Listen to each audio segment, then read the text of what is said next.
Hello to all you patriots out there in podcast land, and welcome to episode 394 of Canadian Patriot Podcast, the number one live podcast in Canada. We're recording on May 8th, 2023. We need your help to support the Canadian Patriot Podcast. Visit patreon.com/CPP and become a Patreon. You can get a better quality version of the show for just $1 per episode. To show you're not a communist, buy a CPP t-shirt, which is $24.99 plus shipping and theft. Visit CanadianPatriotPodcast.com homepage and follow the link on the right. That takes us to my favorite segment. It's called What Are We Drinking? And also, what's a Patriot Challenge item that you've recently worked on? Why don't we start with Pierre? Pierre, what are you drinking? As per usual, I'm drinking some whiskey tonight. Yeah, excellent. Yes, Patriot Challenge. We did some more assessments and redactions and everything on the bid we put on the house. So we had some estimates to make up and make a bunch of stuff that we want to do to it and needs to get done. So got to practice the handyman planning skills, hopefully. As of this morning, I'm officially an uncle. My sister had her little baby and everything seemed to be going well. So now I get to be the weird uncle, but not in the creepy way. Still the cool uncle, I bet. Probably. What about you, Gavin? Well, I am drinking bourbon and Diet Pepsi this evening, specifically Redemption bourbon. It's quite delicious. Patriot Challenge got all of my steps in, over the weekend, which I know isn't really a thing, but it's exercise, and that's kind of like exercise. But practicing of a skill, I shot some guns. I shot the CQC match and service pistol match over the weekend up at Base Borden.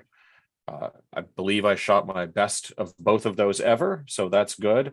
And then on the Sunday, I helped running the PR match. So practicing communicating and keeping my rage in check when dealing with stupid people. Yeah, and I appreciate your contributions to Sunday. That it was nice to be there and run the match and spend time with you Saturday and see all of the shooting. But I appreciate you taking on doing a lot of grunt work on Sunday so that I could focus on being miserable. Well, you get to shoot as well, right? You can't just do all of the admin stuff all of the time. So I appreciate it. well, there you go. So Andrew, what are you drinking this evening? I am drinking Slim Cream Ale. It's the least gay beer I could find. For now. It's still from Guelph, though, so I'm not sure. It's good. It's good. Drinking Slim Cream Ale.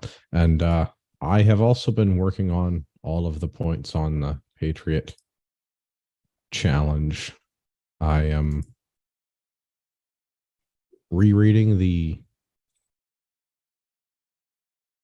I've totally lost the name of the book. The Terminal List series of books. Nice. Yeah, rereading those, working on getting my exercise in, working on getting some skills in, doing pretty good drinking my water. This weekend, as Gavin mentioned, we were up at Canadian Forces Base Borden doing some shooting with the Ontario Rifle Association. So on Saturday, we ran close quarter competition and service pistol and 100-meter rifle match. Maybe we're just going to start calling that like baby service rifle. I'm not sure. That was Yeah. We need a better name for that, for the 100-meter rifle match. I mean, we formally called it partisan rifle. Is that something we can call it at an army base, though? I feel uncomfortable calling it partisan rifle at the military range. What if we just call it P rifle? I don't know. Get back to you. But yeah, we run the 100-meter rifle match, which is based on one of the old Shoot to Live programs. It takes, I think it's a 60-round match or so. Yeah, that sounds about right. And CQC, which requires some kind of a carbine or rifle and a handgun, and it's about 90 rounds of rifle and about 20 or so rounds of pistol. And then we run a service pistol program based on the National Course of Fire. The Dominion of Canada Rifle Association runs matches for at Connaught Ranges in Ottawa. And our service pistol matches are about 200 rounds. And we don't shoot all of the service pistol matches. I picked some of the, I'm going to say the more challenging and or ones that I like more. The ones that I feel are like a good, they cover many skills, or they cover skills that are difficult, like shooting one-handed. It's a thing that we don't have a lot of practice in, because how often do you get told to shoot like, okay, so all of this just left-handed? I'm good then. Yeah. Yeah, the other, and then all of this just right-handed, and yeah, so on. Yeah. Yeah. I Or some of the fun matches like the body armor drill, because Yeah. that's a fun match. Well, and the nice thing about this all being under the service conditions umbrella is that you shoot in service conditions, which means all conditions, including weather conditions, except for ones that are actually really dangerous. But like some of the people, I think, forget that service conditions means that rain or shine, hot or cold, yet they're shooting. Saturday was moist. Sunday. Damp? Saturday Sunday. was like 30 Saturday degrees. was lovely. It was like sunburns on Saturday and like almost hypothermia ish on Sunday because of the rain and the cold. Well, if we had been outside any longer on Sunday, I think I would have fallen victim to the hypothermia. I was pretty cold, miserable at the end of the day. It was, yeah. I am glad I had all of the Gore-Tex, but even then it only works for so long, and then it just like is totally saturated. And yeah, it was good times though, and I got to see a bunch of friends. So Nice. No, it was good. The precision rifle match on Sunday, again, good time. Dave runs that, and I was supposed to be helping him because Dave and I shoot as a team, but Gavin kindly came out and helped run the radios and coordinate things and run the line, and was very handy. And we had a couple of lovely butts officers, Mike and Barney. For the people out there on the internet that know of Tactical Teacher, Barney is a solid guy with a big personality, and Yes. he was out running his the butts, personality is great. definitely much larger than he is. Yes. Yes. Yes, it is. Yeah. So it was good. It was miserable and wet, and I think most of my things have started to dry out. I came home Sunday night and opened my rifle case and had to mop up all of the puddle on the floor that came out of it. And then I turned my rifle upside down and had to mop up the new puddle that had come out of that. But broke the rifles down and detail cleaned everything. So I think we're in good shape for that. Dave and I came in second place Nice. for the precision rifle match, which I am quite happy about. Scores should be out shortly. I think we got taken by like 5 points. Like it was the difference of like a miss, like one round not on paper. Yeah. Nice. That's good for you. That's good. Was good. It was nice to be back on the range and doing some service conditions shooting.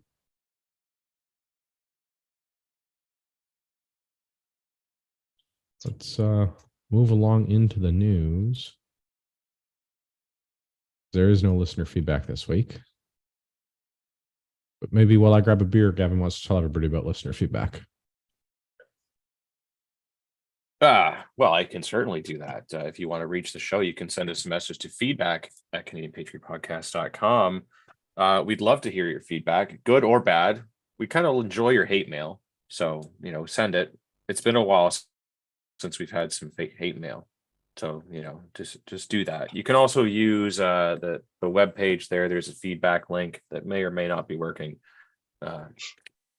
Sometimes it's good, and sometimes it's not, but like the email always works. Show's also available on Stitcher and iTunes.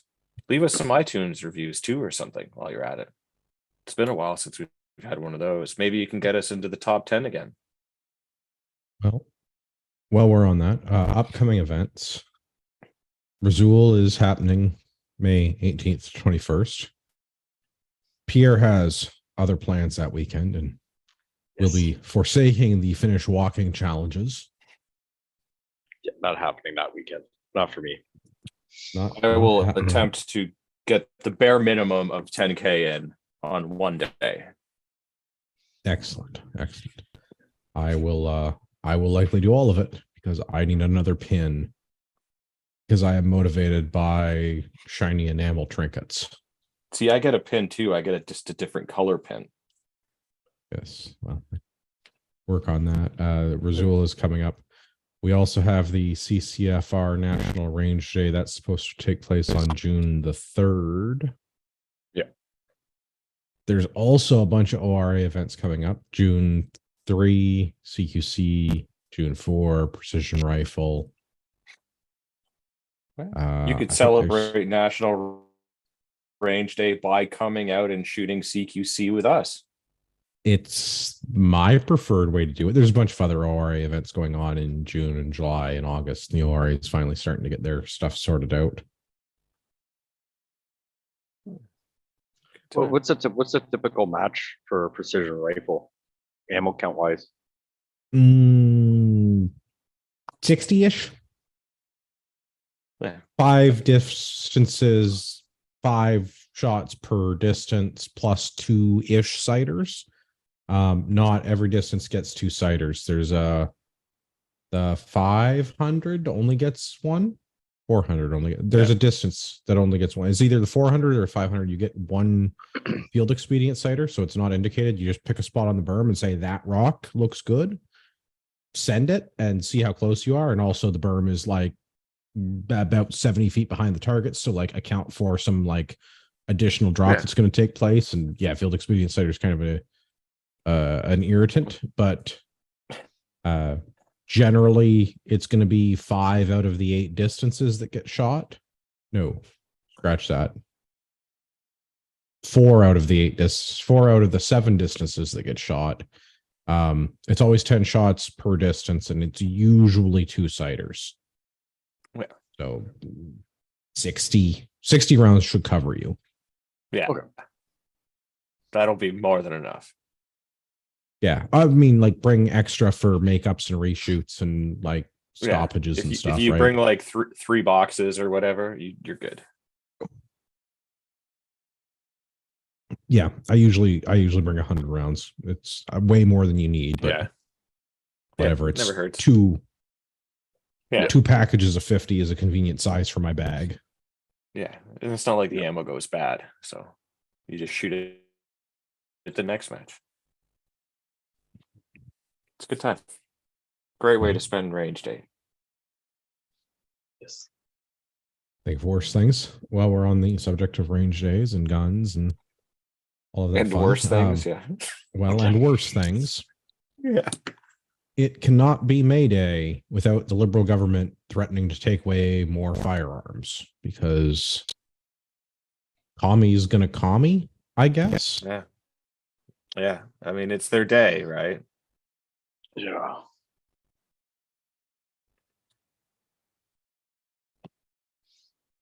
It's something. Yeah. Well, I mean, it's a giant steaming pile of turds. Is what it is. I mean, this is. I can't tell if this is. I hesitate to use the word better, but better or worse than the last amendments because it's almost exactly the same thing with some very subtle differences. It's almost the same as the withdrawn amendment. Yeah. So there's new amendments and we should go over that. So that's what this is about. C21 has a new amendment that's been added. Even though the government just withdrew several amendments, like what's that, less than 3 months ago? Yeah. Like February, maybe? Yeah, like not that many shows ago, like less than 10 shows ago. So they withdrew amendments. Now they're adding amendments back in, and the amendments are ridiculous. And this is all on the auspices of banning assault style firearms, which some made up nonsense, which everybody understands. But any show could just be somebody's first show, and not all of our listeners are avid gun aficionados. I am an avid gun aficionado. I enjoy some firearms. Yeah. I could do Of course without I know some of the him. laws He's around me. them. Yes, because every gun law is an infringement. So little Marco came out, our public safety minister, Mark Mendocino. Little Marco came out and he says that the government is going to create a firearms advisory committee. We've done that before. And the committee is going At least to once or twice. The committee is going to include rural and northern residents, indigenous persons, industry leaders, law enforcement, and gun control advocates. No one in the firearms industry indicates that they've been included in this, so it should be interesting to see what the industry leaders are, especially with all the nonsense that's been going on with the CSAAA lately. The industry event, not to be confused with the CSAA, the Canadian Shooting Sports Association, CSSA. Yes, them. Correct. Yeah. Tony Bernardo's outfit.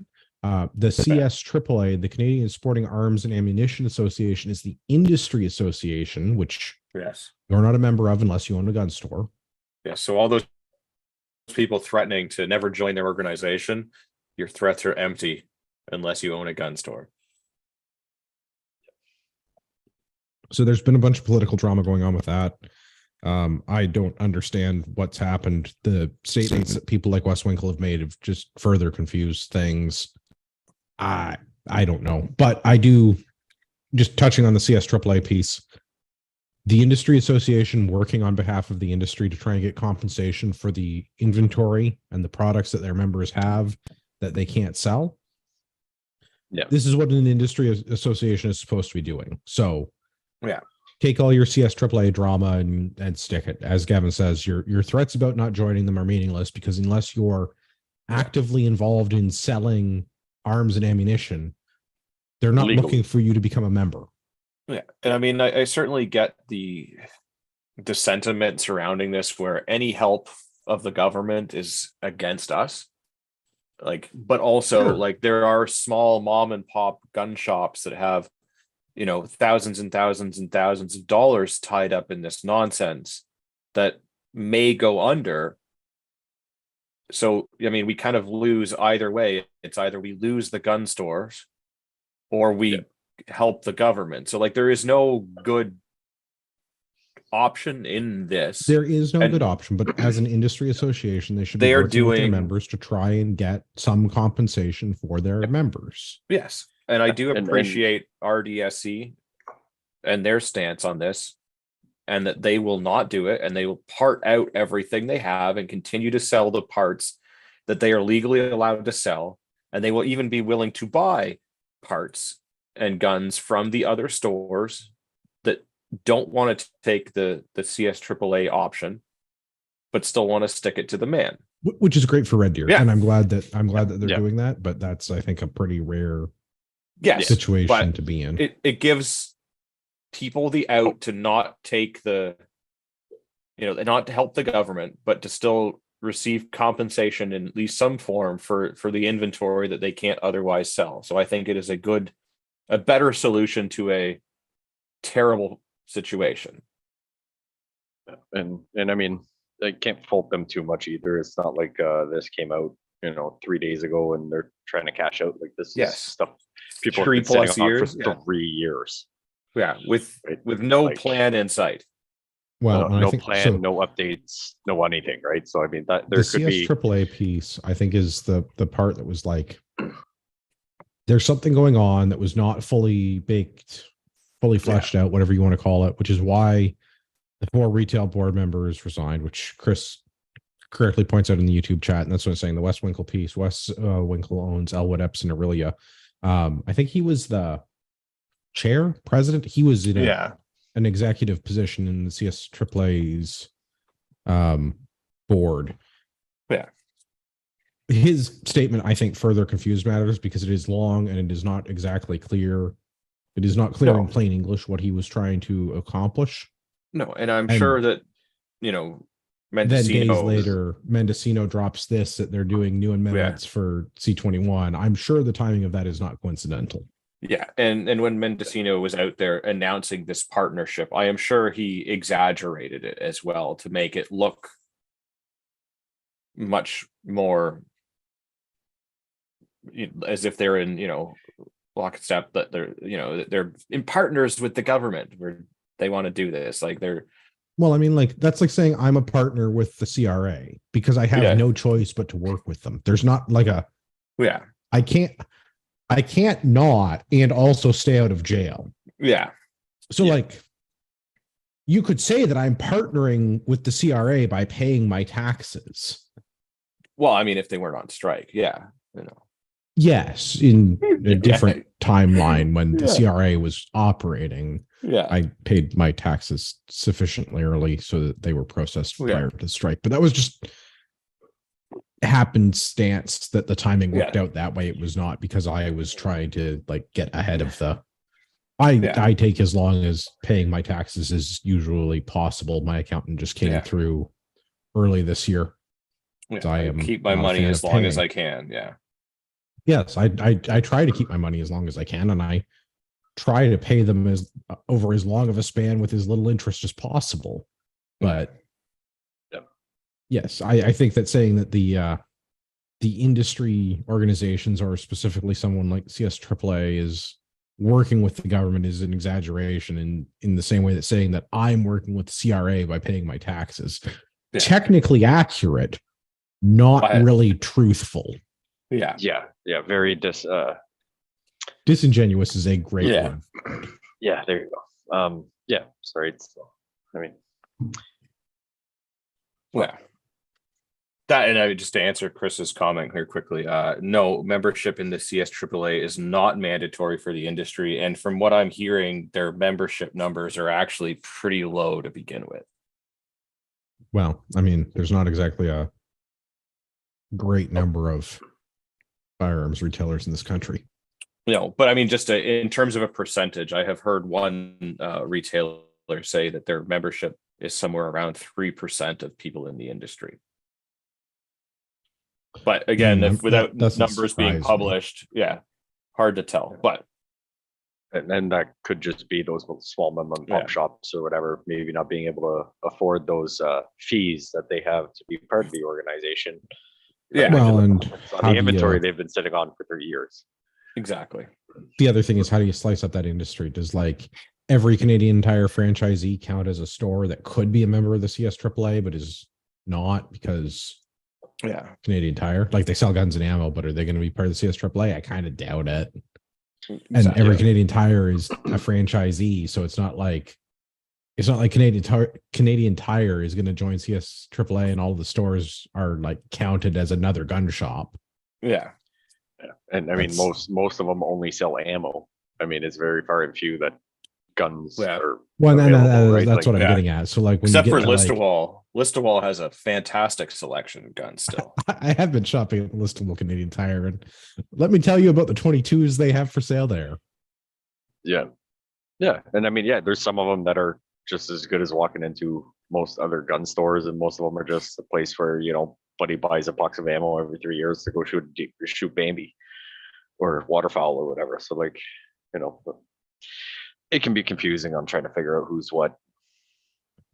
participating. That's fair. Government things.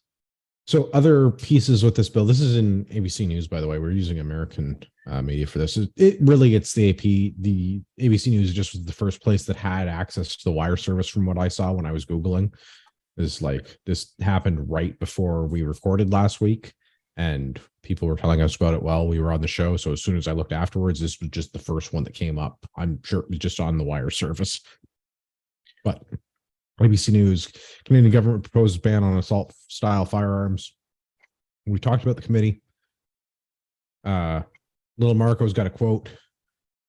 Future governments will have a very difficult time making assault. That's got to be a fucking typo. Assault tile firearms legal again. I don't know if Marco dropped the S or the AP dropped the S or ABC dropped the S, but somebody dropped the S. I should have proofread this article. Man, I wish I got people that are getting paid to do it. I got millions of dollars of government funding to fucking proofread articles before I put them on my mainstream media outlet. It would be nice. Fucking embarrassing, bud. Yeah.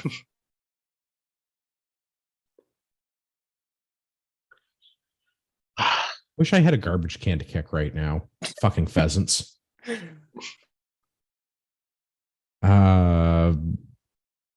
Anyway, future government's having a difficult time to undo this. It's not clear what that means. I don't see anything in the amendment that it's just another act to amend an act to amend the act that is the Firearms Act. Yeah. Act. So, like, you can just write another act to amend the act that amends the Firearms Act. And then you can. Yeah. Right. Because, like, you. Really, all we just need to do is repeal the Firearms Act. That solves most of these problems. Yeah. Repeal the Firearms Act, and a bunch of this stuff goes away because it's not codified in other laws. It's all in the Firearms Act. So just dissolve the Firearms Act. Slash it. Right. Slash it. Yes. Yeah. It all a so- bunch of it goes away. Like just. Yeah, a bunch of it just goes away. So there was 482 other firearms that were supposed to be banned under the previous amendments to C-21. Those are not included, although the government is now including in, I think it's Section 84 of the Act, with the proposed change is that new firearms that meet certain criteria would not be legal. I don't think that's in the ABC article. I think if we switch over to the CSSA article, Mendocino to ban most semi-auto rifles and shotguns. This is also from May the 1st. Yeah. I believe, subsection 84(1), criminal code definition prohibited firearm adds a technical definition, 4 points. First, a firearm that is not a handgun, and that. Second, discharges center fire ammunition. Third, in a semi-automatic manner. And fourth, was originally designed with attachable magazine of a capacity of 6 cartridges or more. Yeah. This definition, these 4 new points in Section 84 of the Criminal Code, would not be retroactive and only apply to firearms designed and manufactured after Bill C-21 comes into force. Which they fail to describe what designed and manufactured means. Yeah. I mean, I know that Because is it designed lawyer and manufactured, or is it designed, and manufactured? Like, what does designed and manufactured? Because, like, if you designed a brand new gun, if I go and invent what did Arnold want in the Terminator? He wanted the phased plasma rifle into 40-watt range, right? Yeah. If I go and invent my phased plasma rifle, if I design that today, that's a new design. Yeah. If I'm already making Colt AR-15s, that's an existing design. Stoner developed the AR-15 in 1954 or so. Yeah. So already designed. Yeah. What about manufactured? If I go mill out a AR-15 receiver tomorrow, that's new manufactured. But the design. But the design is from 1954. So, like, this and becomes very, like, technically complicated because language is important in both official languages. Well, yeah, and this is the part that people are kind of super confused. Does it prohibit everything that is already in existence, or is that fine? We just can't make any new designs, or can we not make any new rifles at all because it's the design and manufacture? And how do you prove when your rifle was manufactured? Because your rifle doesn't have a manufacturing date in most cases. It's going to have some sort of a serial number. And maybe someday we get the import-export stuff, but that only counts for import-export. That doesn't count for domestic manufacture. So I don't know. Like, it further confuses the issue, which just means you're just going to get charged and you'll just have to go deal with it in court, and you'll have all your firearms taken away while the court sorts it out. And then $100,000 later, you figure out where you're at. Yeah. And so I guess the way that they've done this now, at least for now, is that it doesn't specifically name guns like the previous amendment that was retracted, where they were going after things that were quite obviously hunting rifles. Although all of these that are non-restricted are in essence hunting rifles Hunting because you rifles. can hunt with them. But you know, like a Ruger #1 that was a single shot rifle, Elephant gun. right? Like things like that are quite obviously not assault style rifles. Yeah. So they haven't done that. So this is going only after, for now, magazine fed semi-auto rifles that have the capability of holding more than 5 rounds, of which literally anything that has a magazine, rifle or shotgun, any semi-automatic firearm that does not discharge center correct, or that discharges center fire ammunition. So it could be a rifle or a shotgun. Correct. Yes. Yeah. But I mean, if it is capable of holding a magazine, that magazine could easily be made longer, unless there is some sort of weird piece that sticks out of the thing. Like, so the way that I'm envisioning this is they realized when they said like all of the Turkish import shotguns with detachable magazines, they wrote this in a way that it covers those. I think is how that. Yeah. Like that. My interpretation of this rule. Yeah. It's not a handgun. It shoots center fire. It's semi-auto and it's got detachable mags. Yeah. So I think all of the Drea, Daria, Tornado, F4, whatever, all of the 1,000 different kinds of Turkish shotguns that came into the country that are all basically the same. What else did they got? 3D printed guns and ghost guns, so it's illegal to create firearms by buying parts or using 3D technology, which okay, so ghost guns are going to be prohibited. Which they already are. But they already are, because if you okay, so I feel like ghost gun is a misnomer, right? Because like the whole like this is an Americanism for an unregistered firearm, which in America and in Canada, it is permissible under the law today to manufacture your own firearms. The government would like to have this not be the case because they realize they made a boo-boo, but it is permissible for you to create a firearm yourself. If it's a restricted firearm, it is required to be serialized and registered with the Canadian Firearms Program. If it is a non-restricted firearm, they would really like you to do that, but it is not technically part of the law. Yeah. And the law is very technical. Technical details, much like language, matter. But this is also sort of where they've reinterpreted things recently, relatively recently, and said that you cannot manufacture without a manufacturer's license. Which is not actually a thing because there's no manufacturer's license. There's a firearms business license, an FBL. Yeah. An FBL is not a manufacturer's license, although an FBL does allow you to manufacture for commercial purposes, which is not what the law says, because there's a whole lot of people around this country that have shop-built centerfire rifles, because it used to be a thing that you could do and make a 50 in your garage as a weekend project. Yes. And this is the problem with all the reinterpreting and the making up of the nonsense and everything else, and like, oh, this and that, and like, so yeah. In essence, though, like, and this is where like I have to agree with, you know, our long-haired lawyer friend there, that like, if you're a criminal and you already shouldn't own guns because you've proven to not be trustworthy and have broken the law and have some sort of weapons prohibition on you, I don't have a problem with them not being able to own barrels and slides for pistols. That being said, I don't think it's going to stop them, because clearly there are already people that have multiple weapons prohibitions that still manage to get firearms and get caught with them, so that they can just add another weapons prohibition on top of their multiple weapons prohibitions anyways. So that's the other part of this, is part of the manufacturing home building stuff is that the amendments define firearms parts to include barrels and slides for handguns, whereas previously firearms part was not defined under the law. It was just the serialized components, the frame, receiver, lower.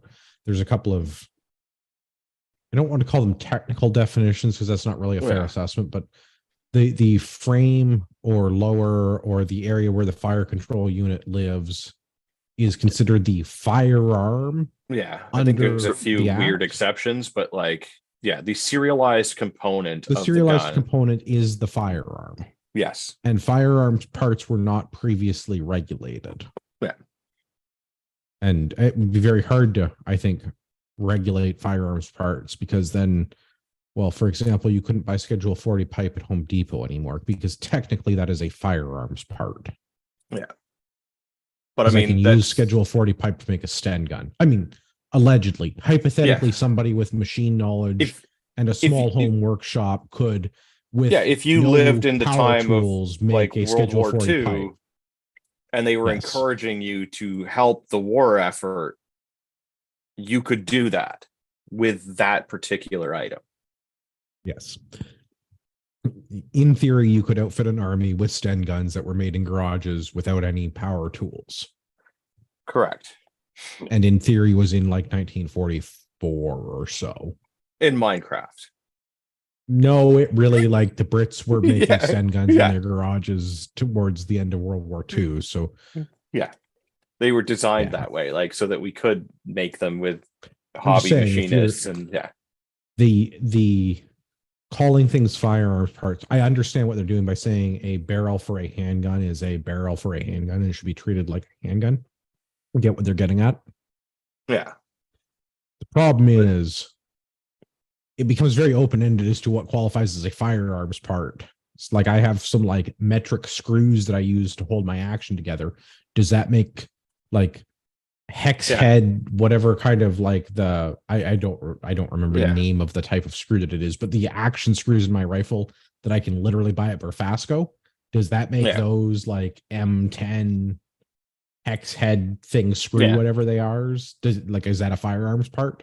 Yeah, or like roll pins that you use to hold things in place. Like, are those now And a firearms I realize part? the argument is somewhat pedantic because they're talking about barrels and slides for handguns. But when you start talking about barrels and slides for handguns, you start talking about like all of the springs that are in the slide for the handgun. You start talking about the sleeve that holds the firing pin in your Glock. You start talking about the retaining pin that holds pieces together. Like, it's all.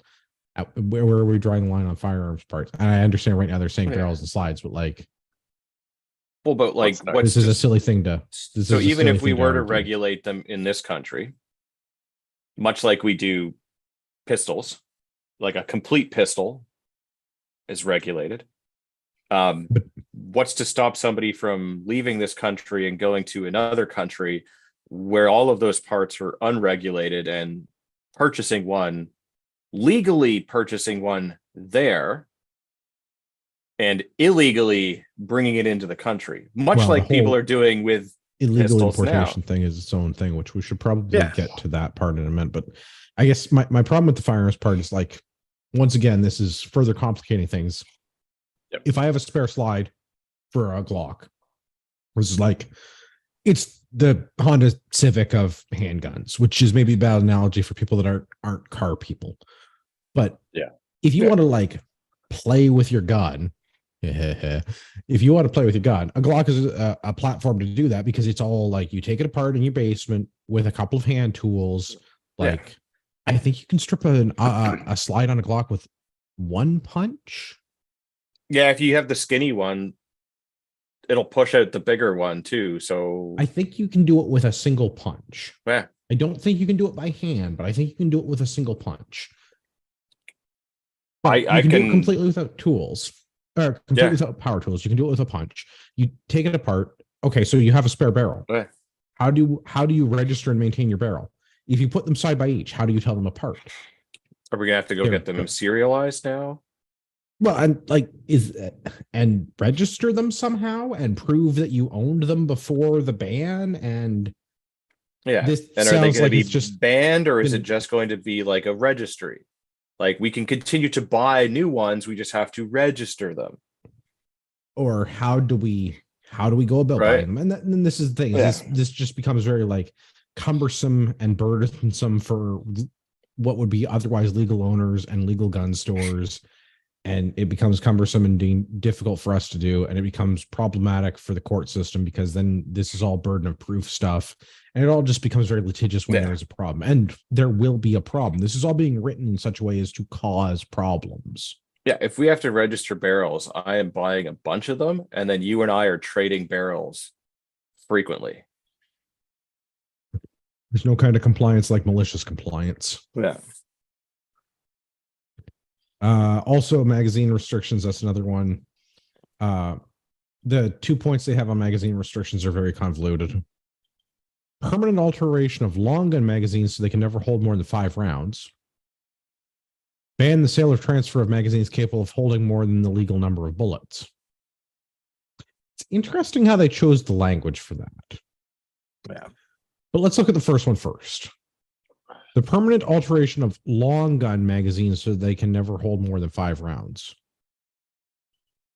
Doesn't say anything about semi-auto long guns, shotguns, rifles. Doesn't say anything about center fire. Right. Well, it says long guns. It says long guns. Yeah. It doesn't say anything about pistols. That's what I mean. It doesn't say pistols, but like with a long gun, does that mean that my bolt action 308 that has 10 round detachable box mags, do I have to pin that to 5? Well, it says that you can't alter it. No, it says it requires permanent alteration of long gun magazines so they can never hold more than 5 rounds. Yeah, to me that reads as if then that would be all long guns. So all long guns, which is basically anything that's not a pistol. So it's a long gun. Your 22s, your shotguns, everything would be 5 rounds. Okay, so that's interesting. And then ban the sale or transfer of magazines capable of holding more than the legal number of bullets. Okay, is that with or without the permanent so-called modification? Yeah. Because again, what I take this as is they've realized that the 5-cent popper of it may not be the most permanent solution. Yeah. I don't want to give the game away, but like, I don't feel like technically popper rivets currently meet the current legal requirements for modifying magazines to hold the required amount of rounds. It cannot be removed without a tool. Yeah. But how permanent is it? Because it can be removed.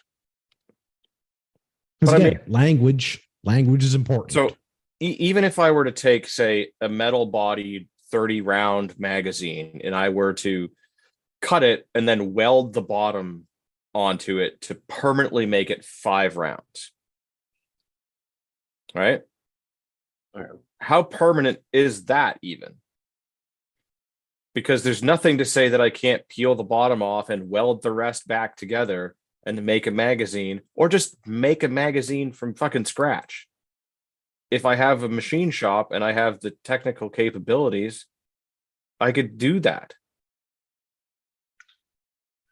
Yeah, but it would be illegal under this. So it's already illegal for me to remove that tiny little 5-cent aluminum rivet. I feel like we're making silly laws to make silly laws here because this is just going to become a thing to trip people up with and become litigious about.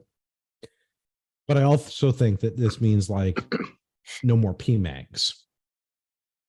Yeah. No more 1022 Butler Creek 25 round mags.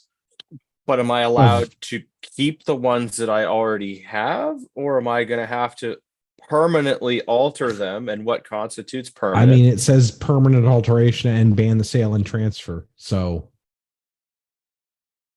yeah, it doesn't say anything about taking them away from you, but I believe I'm also not legally allowed to alter a magazine. Oh, like an already altered magazine?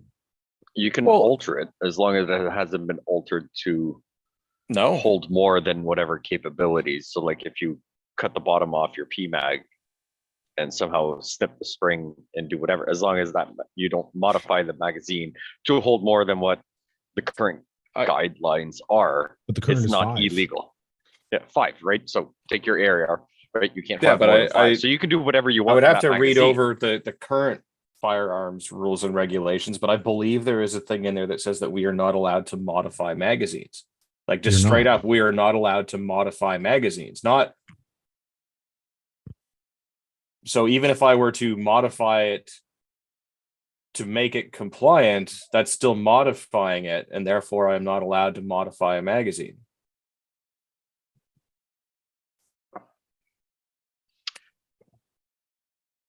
And I'd have to check on that one, but like, so that just makes it even Yeah. more confusing. confusing. Well, onward and forward. National Post. This is a first reading. Liberals are right back to banning guns again. Opinion piece Tristan Hoffer wrote May the 3rd. And I feel like we've already gone over most of these points, but I want to look at the tweet from Little Marco. Sure. We're announcing a package of reforms that will strengthen Bill C-21 and Canada's ban on assault-style firearms. They will get assault-style firearms out of our communities, tackle ghost guns, respect hunters. How is it doing any of those things? There's nothing in this that's going to remove any of the guns that are currently in circulation. And by circulation, I mean that I own legally because they were legal to purchase with the appropriate licenses and necessary registrations. There are no assault style firearms out in our communities. I mean, maybe there are, because Canadian Border Services is doing a piss poor job of making sure guns don't get illegally smuggled into places like New Brunswick. And the RCMP is doing a shitty job of enforcing the existing laws and making sure that people that have multiple lifetime weapons prohibitions don't have the ability to illegally carry handguns that I would not have been allowed to legally purchase because they would have been prohibited in this country. Yeah. So, well, I mean, barring all of that. Well, and I mean, you still got like the conservation officers that are allowed to carry assault style firearms like the AR-10, that they bought a bunch of them after the OIC went through. Police officers, certainly the ones in Ottawa, are capable of carrying assault style firearms. So like they're definitely not been removed from our If we want to talk about like assault style firearms, we could talk about police for a minute, because I know for a fact that there are some police services in Ontario that have fun switches on their Colt C8 carbines. Not everybody gets a fun switch, but I know for a fact some people have one. Yeah. But I mean, why are we giving police officers fully automatic firearms? Well, what possible need does a police officer have for a fully automatic carbine? Why are we giving them assault style firearms at all? I mean, those are designed to kill the most number of people in the short amount of time. Cops are there to help us. Once again, I find myself agreeing with the leftists. We need to defund the police. Yeah. Yeah, but I mean, if we're not allowed to possess anything or any of these firearms, like, why do they need a firearm? Exactly. Like, they should this is what I'm getting at. Though. Like, we can't own pepper spray. So I mean, pepper spray. I'm not allowed to own pepper spray. Why would they get to own pepper spray? But yeah, take the guns away and give them pepper spray. There you go. Well, but do I get pepper spray? I mean, there's technically the only way to stop a bad cop with pepper spray is a good guy with pepper spray or something like that. Right, and it's crazy. Like, you know, the picture that comes up on this. I mean, there's what 10, 15 handguns on there that are not legal in Canada unless you have a prohibited license. So prior to which means you had them prior like 93. Exactly, right before they said, okay, anything under 4 inches prohibited. A bunch of these guns are all prohibited, and I'm trying to figure out why. But this is the thing: is these rifles were being smuggled further in. Like, this is banning by CVSA. Further banning me from owning property is not going to eliminate criminals illegally importing guns into this country to use them to do crime. No, because I mean, the secret ingredient is crime. Yeah. So some funny stats. It appears that since all of this nonsense has gone into place, going back 3 years now with the OIC, the gun crime hasn't gone down under the Liberals' watch. If anything, it has gone up. So all of the things that they've already done, like banning ARs and the bajillion other guns, and possibly maybe I'm wrong in this interpretation. In the 3 years where violent crime and crimes involving commission of the crime where a firearm was involved have all increased, Perhaps it is merely because the Liberals have not found a way to buy back all of the now prohibited firearms. Yeah, that could be it. I have just as many AR-15s today as I did 3 years ago. Yeah, and somehow now they are more violent than they ever were before. How many people or crimes like has your AR committed in the last 3 years? Precisely as prior. 0, because they live in the safe and are not allowed to go anywhere or do anything, and also Weird. they lack like free will and autonomy. It's really They weird can't- because they can't do things on their own. So the same as found 3 the years same. prior to the 3 years. yeah, Right? It's the That's same as the really entire weird. length of time that I've owned AR-15. Yeah. Even when I had a C7, even when the government thought that I, as a teenager, was someone who should have access to automatic weapons, none of the firearms I've ever been in possession of, issued or purchased on my own time, have been used in the commission of any crimes That's weird. ever. Yeah, because mine haven't either. I do think it's funny that at one point the government thought that, like, as an 18-year-old, I would be responsible for like actual machine guns. But now, as like a mature adult that understands how the world works, they're taking away the semi-automatic versions of some of those firearms. Well, Yeah. I mean, they're it's- failing miserably, but they're trying to take them away. Yeah, Yeah. yeah. The other, I do find that part to be particularly funny. Hey, you're 16 or 18 years old, reserve and reg force stuff, right? Would you like to play with like tanks or machine guns? Oh yeah, put on this funny green outfit and here's a machine gun. I realize it's a little bit more complicated than that. Somewhere there's an angry sergeant like yelling at his radio. I'm being facetious. I realize you don't get a tank on the first day. Everybody knows you get a tank on the second day. yeah, but it's machine guns first, then tanks. You have to work up in responsibility. Right. I do think that's funny. I mean, it's the same vein as the police officer thing, right? Like, well, we're allowing the RCMP and we're allowing other police services to have access to patrol carbines. Well, which how are is them designed to kill holding- the most holding number a of people in the shortest amount of time. It's but like, how is their Colt IUR any different than literally the Colt IUR I have? Yeah. It literally came out of the same factory with the same functionality. It is the same. It is the exact same rifle.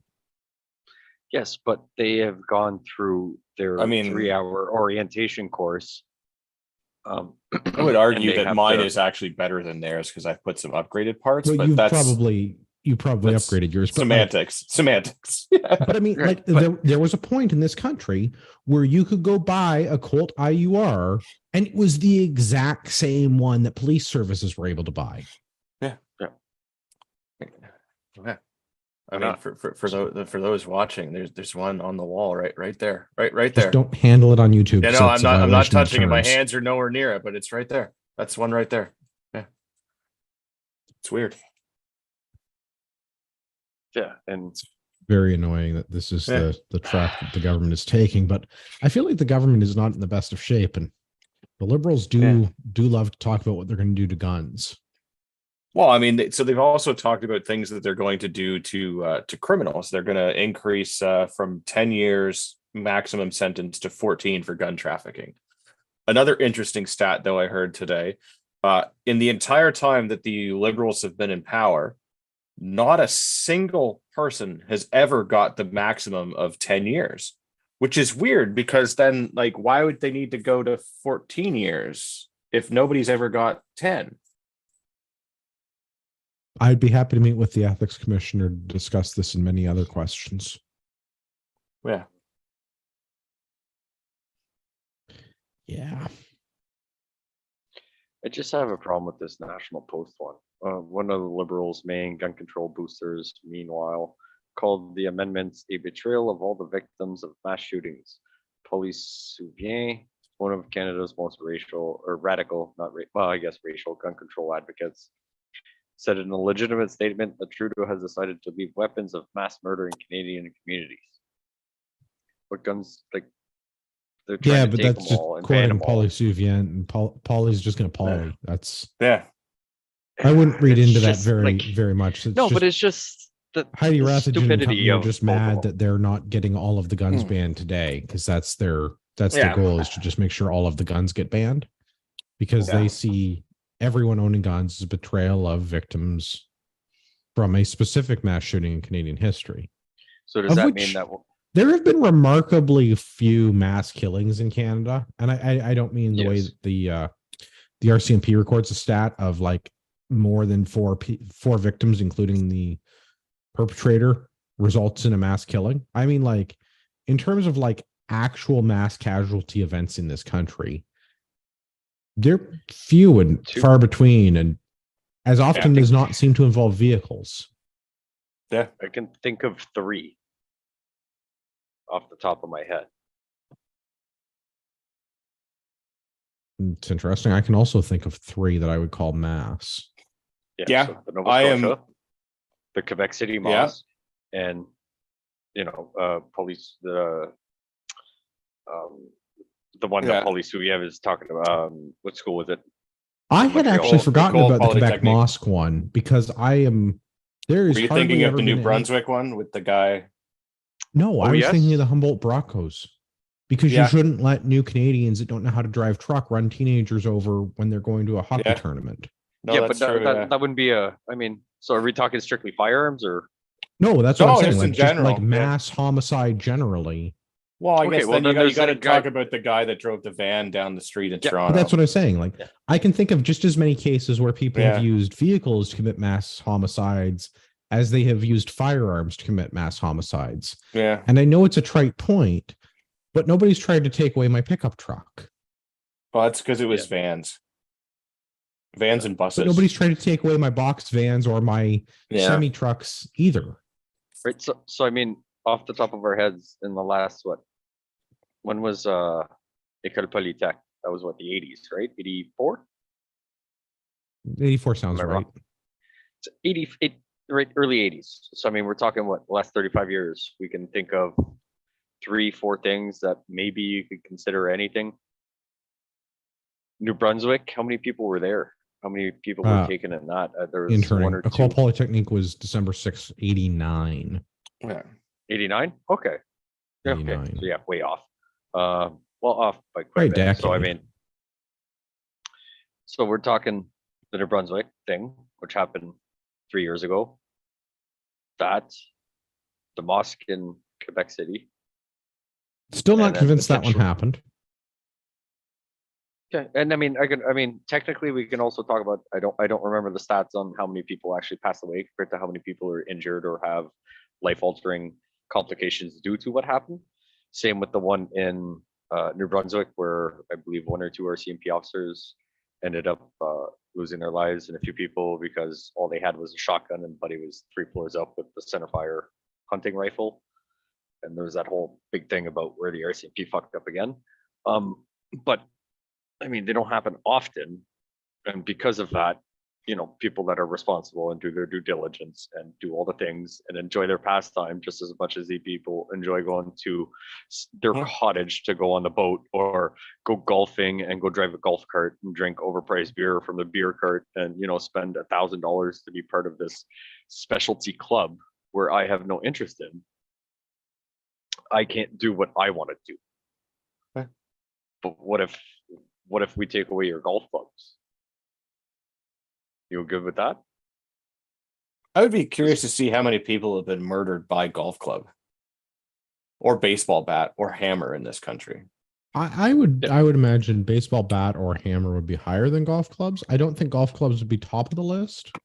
No, but it would just be curious to sort of see those things and then compare that to some other things.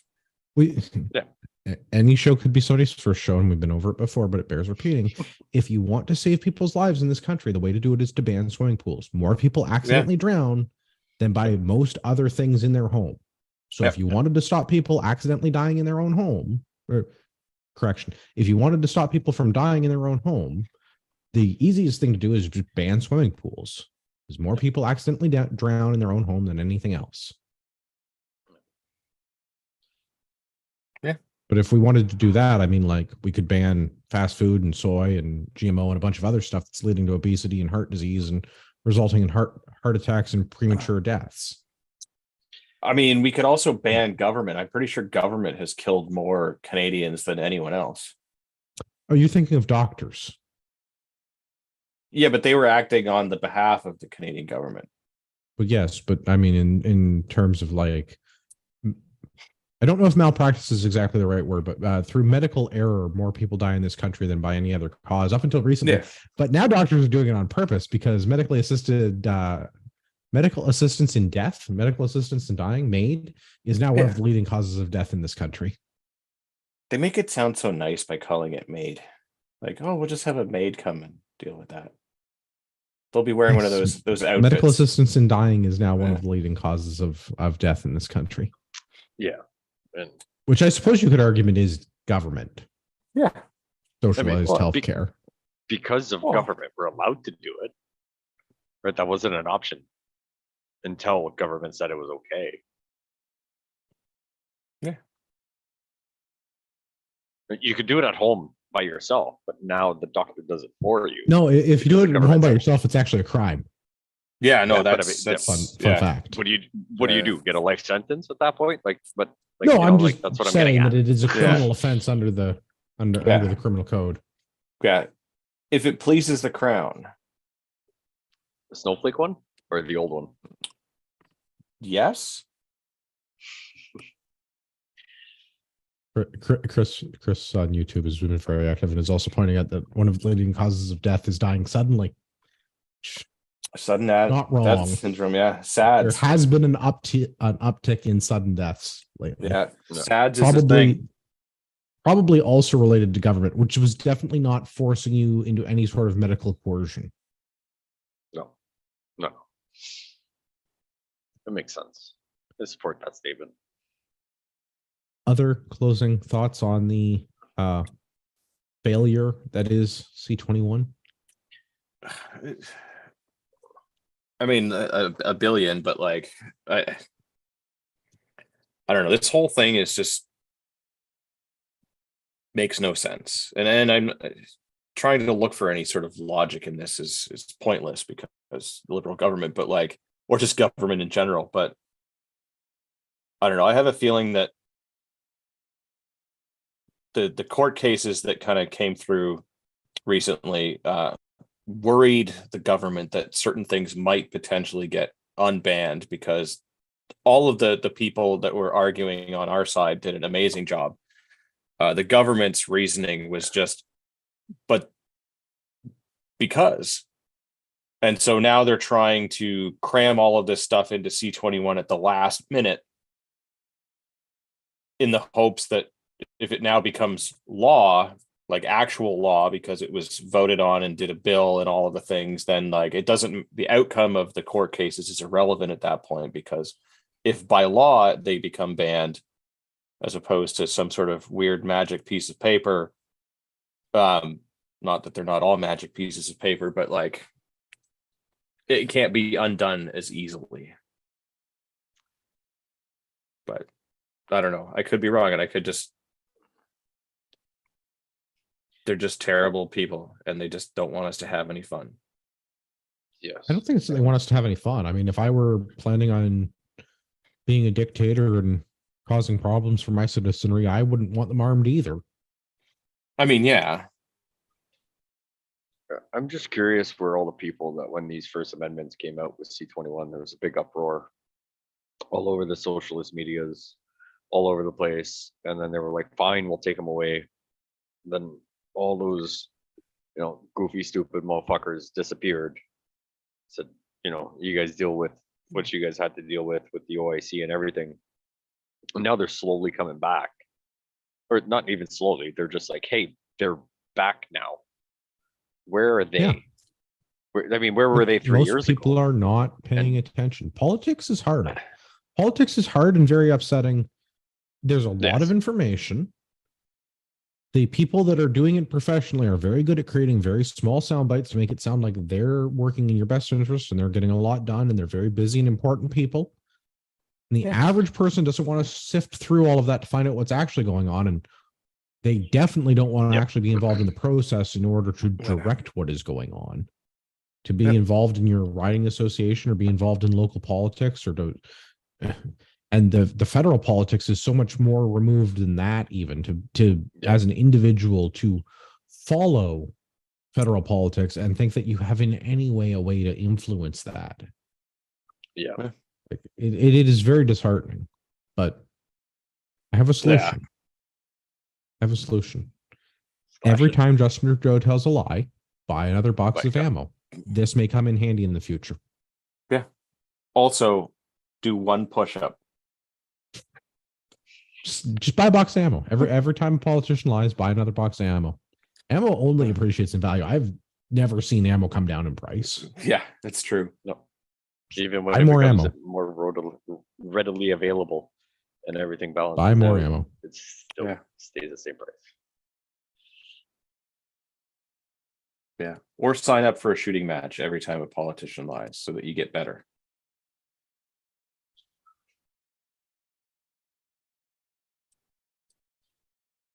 But yeah. Fuck all of these people. Every last one of them. Yeah. Do my thing. Just leave me alone. And No, allow me to keep but more of again, my like I feel like taxes. the being left alone thing is not going to happen because being left alone is what got us into this situation because we wanted to be left alone. We wanted to work. We wanted to raise families. We want like the Those all sound like conservatives, terrorist activities. the rights, the people on the right, the conservatives, all of these people that wanted to be left alone that didn't want to be involved in politics. This is how we got into this situation. The solution is to be more involved in politics. And the ultimate solution is to have more ammo. Yes, because that is a way better option than being involved in politics. The 4 boxes of democracy end with the ammunition box. And it better be a big friggin' box. Right. Because at some point, it's going to be a case of fuck you, make me. Yeah. I don't know what that point is, and I don't think it's C21, and I don't think I think for most people in this country, when they get to that point, it's going to be when they can't feed their kids, and when they can't feed their kids, it's going to be too late for them to do anything about it. Yeah. But if it's not too late to do anything about it, a box of ammo would go a long way in that situation. When the foreign power decides to roll tanks into your country, learning how to make Molotov cocktails on YouTube, while entertaining, is probably not as helpful as being really good with a rifle and having a lot of ammunition to keep that rifle fed. Yeah.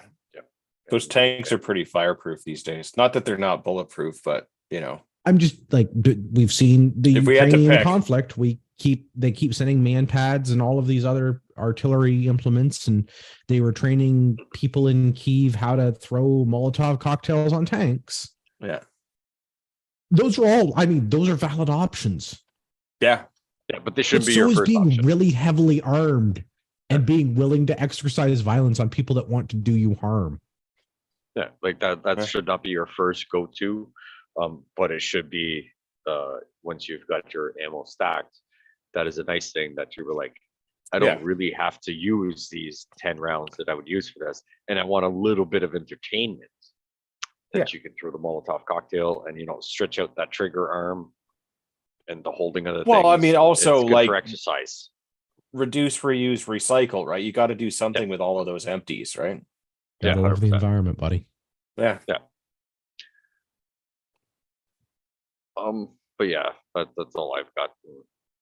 I don't think it'll be anywhere, and I don't know what the solution is, because the more you think and listen to politicians that are not in power saying, "Hey, listen to me, I'm for you," and everything, I don't trust them because they're politicians. But and that's the problem. I'm not. Yeah, and I'm a fairly straightforward person, and I think, whatever pretty much I think in my head, 90%, 95% of the time, I'll say even live while we're recording.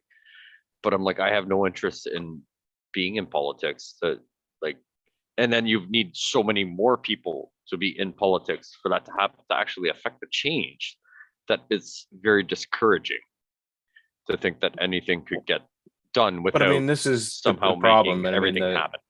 The O'Toole example is I think the perfect example where he was all for it, right? He was talking a good game and this and that. And as we got right up to the election, he then realized that if he did repeal the OIC, which would have been easy because it literally would have just been him waving his magic wand, because that's all they did to ban the ARs, right? Is all he has to do is write a piece of paper that says I unban them or I retract this statement, right? He doesn't have to do the whole null and void.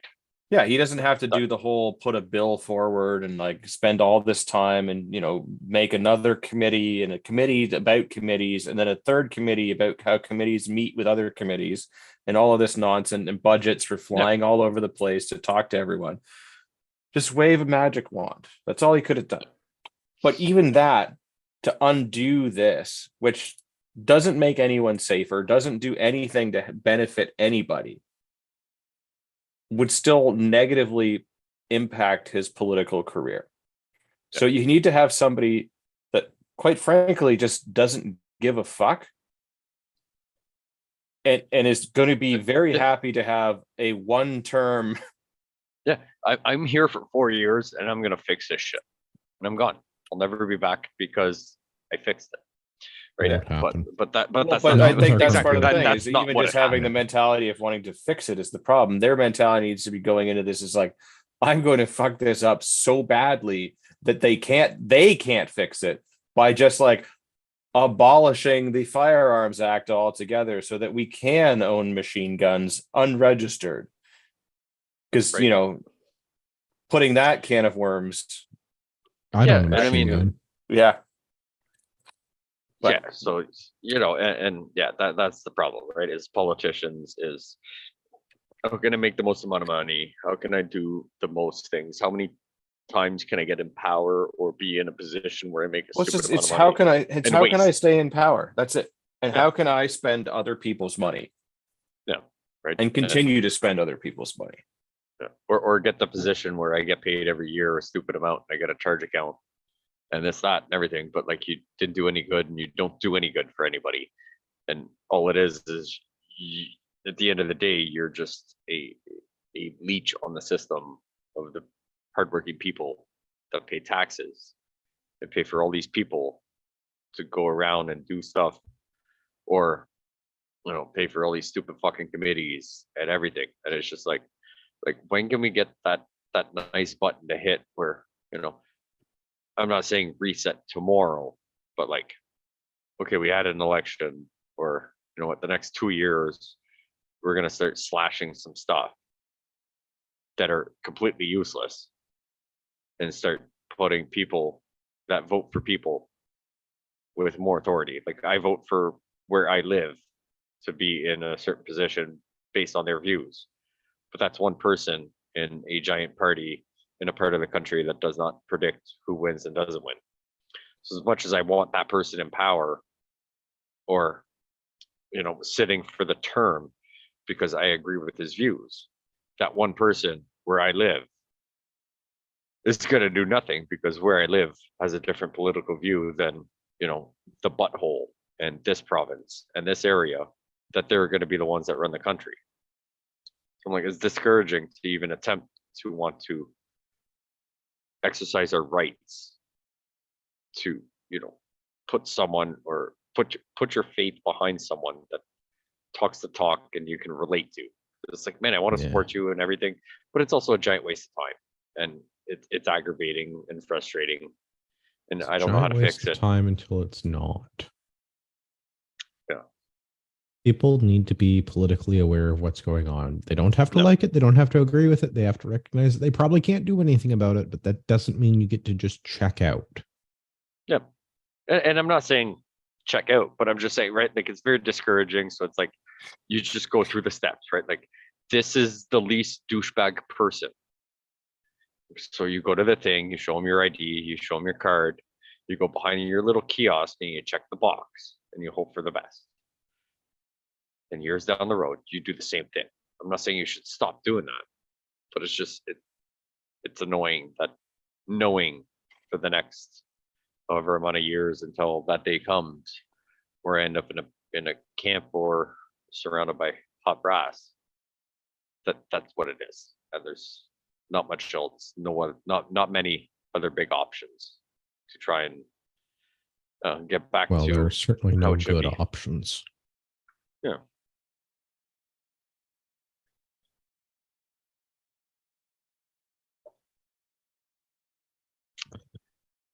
All right. If we go around, where can everybody find everyone? Pierre, where can people find you? Especially if they want a great t-shirt. Off the wall customizing. I'm not gonna lie, because the wedding coming up, celebration, and the potential move, we're probably not gonna advertise too much. Send a message, especially if it's something we already have made, kind of like the sweet shirt I'm wearing tonight. You can probably squeeze you in. We do ask for a little bit of patience and grace because of our just our busy lives. But once we get into the new place, fingers crossed, it would be a lot easier. But off the wall customizing on all the socialist medias, or on Sunday nights where I'm a little more tame and less miserable due to government, where I talk about why you should be a little more prepared because of government. Fair enough. Gavin, where can everybody find you? Well, when I'm not drinking in my third of a trailer that I own with some excellent gentlemen or playing guns on baseboard, and you can find me on the Instagrams where there might be pictures of us playing guns on baseboard and Urbex GTA. Excellent. If you've listened to the show this long, you deserve a discount code. If you're shopping at Ragnarok Tactical, use discount code Patriot at checkout. Save yourself some money. Literally take money out of my child's college fund. I have to apologize to Rod Giltaka. Rod is understandably very busy with everything going on in the firearms community of late and was not able to join us this week. I have it on good authority that Rod will be here next week to talk to us about the outcome of the CCFR legal challenge. For all of our listeners out there in podcast land, I'd like to remind you that you are a small,